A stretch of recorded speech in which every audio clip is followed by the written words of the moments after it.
Well, today is Saturday, October 3rd, 4th, 2025 in Buffalo, New York. And take a look at this. The sun is out, blue skies, the leaves are starting to turn. You can kind of see it on the trail. Leaves are starting to come down. This is just like been a beautiful fall. It's incredibly, it's like 80 degrees today. But anyways, this board had rotted out, and so now we cut a new board, put it in. That's why I like to use deck screws when making these, because it's real easy to replace pieces when needed instead of nails. I gotta use a pry bar and all the other stuff and make a mess. So anyways, we're off to out by the fence line trail. So we used our post driver, and these were in previously, but they've loosened up a bit, so we tightened them down, pounded them in a bit. You can kind of see all the way down. We finished clearing this section where the fence lines tipped over, and those stakes kind of mark where the post rotted away and the concrete is left, so I don't run over it with the tractor deck. So that kind of, when it gets overgrown, gives me a nice edge to follow to mow this section. And so now we just finished using our brush cutter with our combi, and we cleaned up this brush line here from this brush pile all the way down to the end. So, you know, all of 20 minutes, you can see how we just went all along there and cleaned up the brush line with the brush cutter.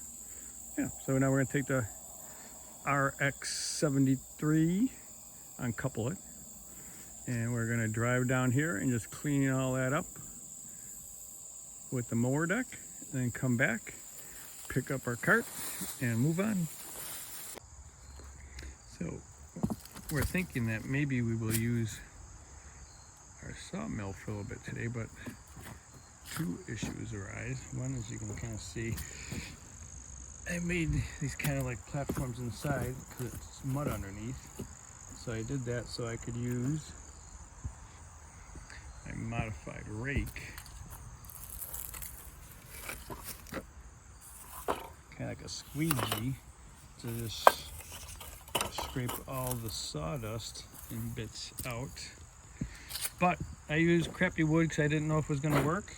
It was kind of pretty punky when I used it, and now it needs to get replaced. So that's something I have to work on.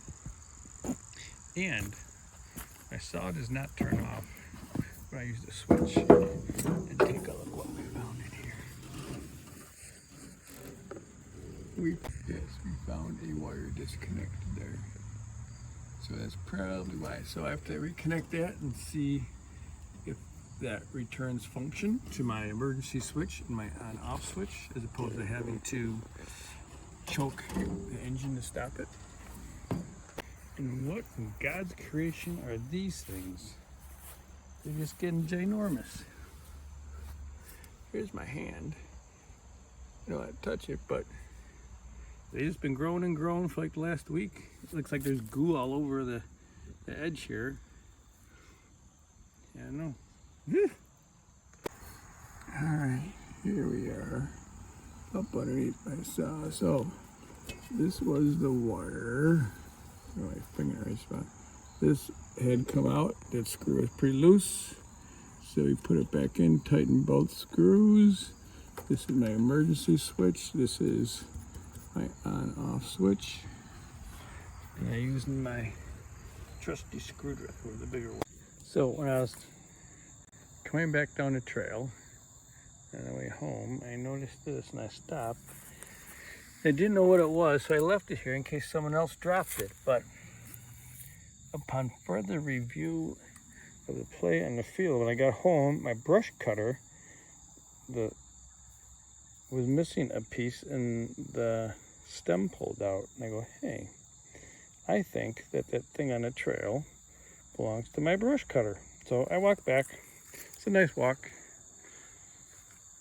found it. Now we're gonna see what fits. And take a look. This is what was on the trail. This is where it goes. And that part snapped off. That's supposed to hold it in place so it doesn't rotate.